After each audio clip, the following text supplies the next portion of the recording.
सदर, नायब अमरीकी सदर हैं, और वजीर खारजा मार्को रूबियो ये भी मुलाकात के अंदर शामिल थे। जो मीडिया है उसको अभी तक कुछ नहीं बताया गया, मुलाकात के अंदर क्या बातें हुई वो भी अभी तक कोई एलामिया जारी नहीं किया गया। तो एलामिया क्या होता है, अंदर क्या हुआ है, ये चीज़ें आने वाले दिनों में पता चल जाएंगी। बहरहाल ये एक मुलाकात थी और डोनाल्ड ट्रंप ने मुलाकात से पहले तारीफ की और बाद में कुछ रिपोर्ट्स बता रही, उन्होंने ऐसे अंगूठे का इशारा करके बताया कि अच्छी मुलाकात हुई है। पाकिस्तान इस मुलाकात में क्या मांग सकता है या पाकिस्तानियों की तवक्कुआत क्या है और अमेरिका क्या दे सकता है या अमेरिका की तवक्कुआत क्या है पाकिस्तान से, इस पर हम बात करेंगे। दूसरा, फील्ड मार्शल की इस मुलाकात में मौजूदगी एक बड़ी अजीब चीज़ है। देखिए, पहले आप ये देखें ख्वाजा आसिफ इसके बारे में क्या कह रहे हैं। ख्वाजा आसिफ कह रहे हैं कि भारत में फतह, सऊदी अरब के साथ दिफाई मुआहदा और पाक अमरीका ताल्लुकात में बेमिसाल पेशरफ्त। 2025 कामयाबियों से भरपूर साल है अल्हम्दुलिल्लाह। हाइब्रिड निज़ाम की पार्टनरशिप की कामयाबियों का तसलसल, अल्लाहु अकबर। अब ये जो हाइब्रिड निज़ाम है इसको कहते हैं दोगला निज़ाम। आप डिक्शनरी में जाके देखें तो इसको दोगला निज़ाम कहते हैं, यानी जिसमें कोई एक मामला नहीं चल रहा, ये दोगला है, दोगला निज़ाम है जो चल रहा है। ख्वाजा आसिफ कह रहे हैं, मैं तो नहीं कह रहा। अब मामला ये है कि अगर तो पाकिस्तान एक जमहूरी मुल्क है तो अमरीकी सदर के साथ पाकिस्तानी वज़ीर आज़म को मुलाकात करनी चाहिए थी, और अमरीकी सदर के साथ क्योंकि उनके पॉलिटिकल लोग थे, नायब सदर और वज़ीर खारजा, तो यहाँ पे वज़ीर खारजा हो सकते थे, वज़ीर दिफा हो सकते थे, जो आर्मी चीफ के बॉस हैं वो तो वज़ीर दिफा है ना, या हो सकता था कोई और, इसाक डार हो सकते थे नायब वज़ीर आज़म पाकिस्तान के। लेकिन यहाँ फील्ड मार्शल को शामिल किया गया जो आर्मी चीफ है पाकिस्तान के, जबकि अमेरिका की जानिब से उनके आर्मी चीफ नहीं थे या उनका कोई दिफाई ओहदेदार वहाँ पे मौजूद नहीं था। तो ये बता रहा है कि अमेरिका में डेमोक्रेसी है और पाकिस्तान के अंदर डेमोक्रेसी नहीं है। पाकिस्तान के अंदर एक ऐसी सिचुएशन है जहाँ पे आर्मी चीफ जाता है दूसरे ममालिक के सरबराहों से मुलाकात करने के लिए और साथ वज़ीर आज़म को रख लेता है, बज़ाहिर ऐसे दिखाई दे रहा है। और यानी ये आम बात नहीं है, ये ख़ास बात है। और अमेरिका इस बात को समझता है कि पाकिस्तान में इक़्तिदार किसके पास है, तो जिसके पास इक़्तिदार है उसी से बात करनी है ना। शहबाज शरीफ तो मुलाकात में शामिल हो गए क्योंकि उनके पास एक ओहदा है, लेकिन अमेरिका अच्छी तरह जानता है कि पाकिस्तान के फैसले आर्मी चीफ आसिम मुनीर करते हैं, तो मुलाकात तो उनके साथ होनी चाहिए, तो मुलाकात हो भी उनके साथ रही है। अब ये तस्वीरें बना के इस वक्त जो लोग खुशियां मना रहे हैं ना, वो कल को सर पकड़ के रोएंगे कि ये हमने किया क्या है। ये जो डेमोक्रेसी के ऊपर या सिविलियन सुपरमेसी के ऊपर इन्होंने धब्बा लगाया ना, आज के बाद ये कभी भी रूल ऑफ लॉ की बात नहीं कर सकेंगे। यानी आज के बाद जब भी कभी नून लीग कहेगी वोट को इज्जत दो, तो ये फोटो निकाल के सामने लगा दी जाएगी। आज के बाद जब भी नवाज शरीफ या शहबाज शरीफ कभी ये बात करेंगे कि एस्टेब्लिशमेंट या इदारे अपनी हुदूद में रहें, तो ये फोटो निकाल के सामने लगा दी जाएगी कि जनाब आप किन इदारों को अपनी हुदूद में रहने की बात कर रहे हैं, आप तो आर्मी चीफ को लिए अमरीकी सदर से मिलने चले गए थे।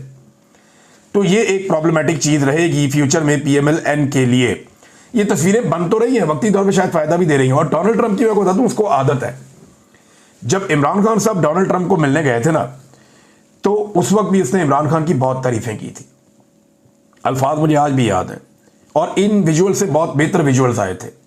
ये जो आज विजुअल्स आ रहे हैं ना तस्वीर खिंचवाने के, चलने फिरने के, तब बहुत सारी वीडियोस भी आई थी, तस्वीर भी आई थी, विजुअल्स आए थे, बैठे हुए बातें कर रहे थे, एक दूसरे के साथ खुलकर बात करते हुए भी वीडियो बनाई थी, जो यहाँ पे नहीं आई। तो वो मुलाकात और उसका तासुर इससे बहुत बड़ा और ऊंचा था, विजुअल्स ज़्यादा रिच थे। लेकिन जब इमरान खान साहब के ऊपर ये हालात पैदा हो गए, तो आज डोनाल्ड ट्रंप जो दूसरी ऑप्शन है उसके साथ बात कर रहे हैं। ये रियलिटी है, इससे आप भाग नहीं सकते, क्योंकि दुनिया ने डील करना उसके साथ जिसका पाकिस्तान के ऊपर कंट्रोल है। तो इस वक्त तो पाकिस्तान पे कंट्रोल मिलिट्री एस्टेब्लिशमेंट का है और उनके लाए हुए लोगों का है, तो उनके साथ वो डील कर रहे हैं। डोनाल्ड ट्रंप ने इमरान खान के बारे में कहा था कि द ग्रेट प्राइम मिनिस्टर और wonderful athlete, very good and popular leader, और पता नहीं क्या कुछ उन्होंने करार दे दिया था इमरान खान साहब को। बड़ी लंबी चौड़ी उन्होंने तारीफ इमरान खान साहब की भी की थी, और ये डोनाल्ड ट्रंप की आदत है।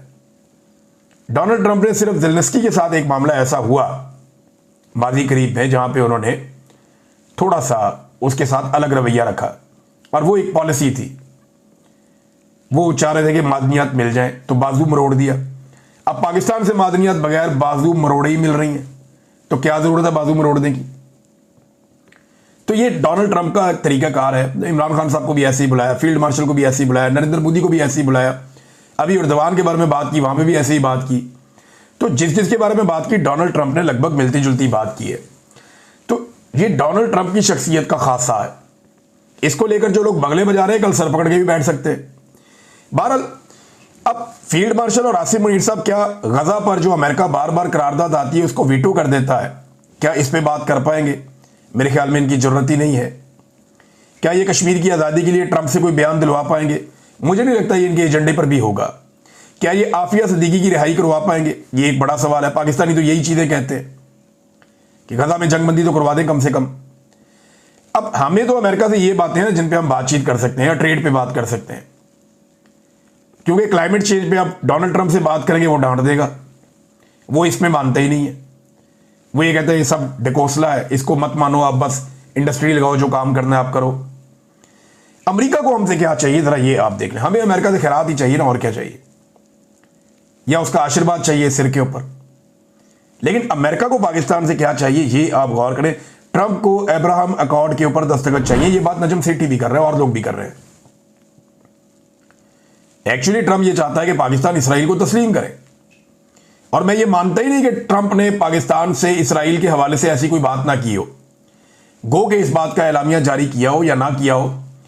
मेरी दानिश में मेरा अपना तजजिया है, मुझे लगता है कि ऐसा मुमकिन नहीं है कि डोनाल्ड ट्रंप ने इस मीटिंग में पाकिस्तान से इसराइल को तस्लीम करने के हवाले से बात ना की हो।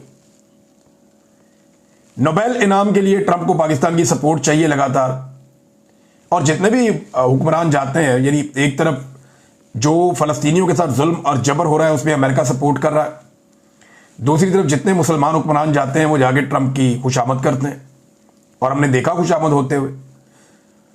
तो अफगानिस्तान और ईरान के खिलाफ एक प्रॉक्सी भी चाहिए अमेरिका को फ्यूचर में, और चाइना से पाकिस्तान को वो चाहते हैं ज़रा दूर भी रहे, और सऊदी अरब और पूरे खित्ते के लिए वहाँ पे उन्हें इजाफी फौज भी चाहिए जो किराए पे उनको दस्तयाब हो, जिसको वो इस्तेमाल कर सके।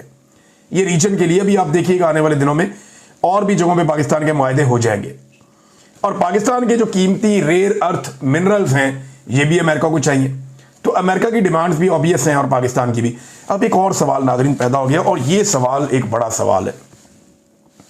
ये सवाल उठ रहा है एक खातून के बारे में, और मैं जानता नहीं खातून को ज़्यादा, लेकिन मैंने सेनेटर मुश्ताक अहमद खान साहब के ट्वीट में पढ़ा और मुझे पता चला कि इन्हें माजी में कोई तमगा शमगा भी दिया गया है, सदारती अवार्ड भी यही खातून को, और ये इसी रिजीम ने दिया है। ये बरतानवी शहरी हैं और हैं तो पाकिस्तानी बरतानवी, और ये बरतानिया में रहती हैं लंदन में। इनके बारे में सेनेटर मुश्ताक साहब की ट्वीट मेरी नज़र से गुजरी, फिर मैंने 2-4 और लोगों की देखी तो मैं हैरान हो गया कि ये क्या चल रहा है। सेनेटर मुश्ताक कहते हैं हुकूमत की फ़लस्तीन पॉलिसी पर संगीन सवालिया निशान पैदा हो गया है। पाकिस्तान के असूली मौक़िफ़ की खुली धज्जियाँ उड़ाते हुए अक़वाम मुत्तहिदा में पाकिस्तानी वफ़द में एक ऐसी खातून को शामिल किया गया जो खुले आम गासिब इसराइल की मदह सराई करती रही हैं और इसको तस्लीम करने की राह हमवार करती रही हैं। आखिर ये खातून शमा जुनेजो किसके ईमा पर पाकिस्तानी कौम की नुमाइंदगी करने के लिए आगे लाई गई हैं? एक ऐसे वक्त में जब नाजायज़ नस्ल परस्त इसराइली रियासत जो फ़लस्तीनियों की लाइव स्ट्रीमिंग जेनोसाइड कर रही है, ऐसे आम फोरम पर इकबाल और कायद के पाकिस्तान की नुमाइंदगी एक ऐसे इसराइल नवाज फ़र्द को सौंप देना पाकिस्तानियों के जज्बात की तौहीन है। क्या यह हमारी दहाइयों पर मुहित फ़लस्तीन पॉलिसी को धोखा देने के मुतरादिफ नहीं? पाकिस्तानी अवाम ये सवाल पूछने में हक बजानिब हैं कि आखिर पाकिस्तान के नाम पर यह तौहीन आमेज़ फैसला किसने और क्यों किया? क्या हुकूमत इस वक्त का इंतज़ार कर रही है कि फ़ौजी इखलाकियात पर PhD रखने वाली शमा जुनेजो हमें इसराइल को तस्लीम करने के साथ साथ हमें इसराइल के कातिल आर्मी के मोस्ट मॉरल आर्मी के भाषण भी दें? ये महज एक गलती नहीं बल्कि कौमी फ़लस्तीन पॉलिसी और अवामी एतमाद के साथ खुली गद्दारी है। हुकूमत खुलकर इस पर माफ़ी मांगे और बता दे। ये सवाल और लोगों ने भी उठाया। सवाल पता क्यों उठा कि माजी में कुछ ट्वीट सोशल मीडिया में शेयर किए गए जिनके मुताबिक ये खातून ये दबाव डालती रही हैं और जोर देती रही हैं कि पाकिस्तान को इसराइल को तस्लीम कर देना चाहिए। ये मैं पहले भी कहती थी, अब भी कहती हूँ, पाकिस्तान को इसराइल को तस्लीम करना चाहिए। फिर ये नेतन्याहू के बारे में बड़े पॉजिटिव कमेंटिंग करती रही हैं माजी में। तो ये इनका जो सोचने का नजरिया वो ये था।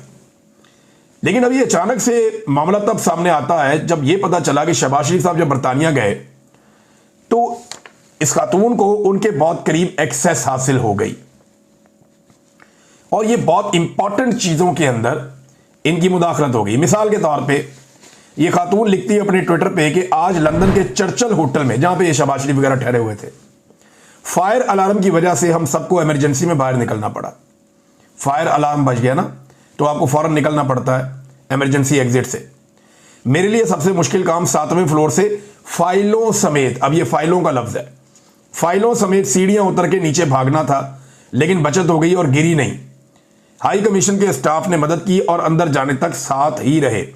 अब ये इन्होंने अपनी सारी इंफॉर्मेशन दी कि जनाब मैं वहां पे मौजूद थी चर्चिल होटल में लंदन में, और वहां फायर अलार्म बज गया और मैं फाइलों समेत सीढ़ियों से भाग के नीचे उतरी, मेरी बचत हो गई, मैं नहीं गिरी, और हाई कमीशन के स्टाफ ने भी मदद की और मेरे साथ ही अंदर तक गए।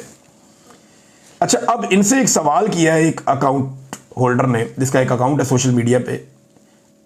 उन्होंने पूछा कि आप वहां होटल में रहती हैं या फिर पाकिस्तान के वफद में आपको भी शामिल कर लिया जाता है इसलिए आप होटल में स्टे करती हैं। उन्होंने कहा जी मेरा घर लंदन में ही है, लेकिन वजीर आजम साहब की सीक्रेट फाइल्स को मैं घर में काम के लिए नहीं ले जा सकती, इसलिए होटल में ही सब इकट्ठे जब तक हम न्यूयॉर्क जाएंगे। अब यानी ये होटल में रहती हैं, लंदन में इनका घर है, और वो इसलिए कि इन्होंने न्यूयॉर्क साथ जाना था इकट्ठे, बाकी सबके साथ ही इन्होंने न्यूयॉर्क जाना था।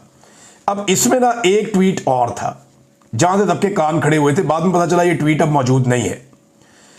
वो ट्वीट ये बता रहा था कि इस खातून ने अनाउंस किया सोशल मीडिया के ऊपर कि एयरफोर्स 1 के अंदर बैठकर ये ट्रैवल कर रही हैं वजीर आज़म के साथ अक़वाम मुत्तहिदा के इजलास के लिए अमेरिका में।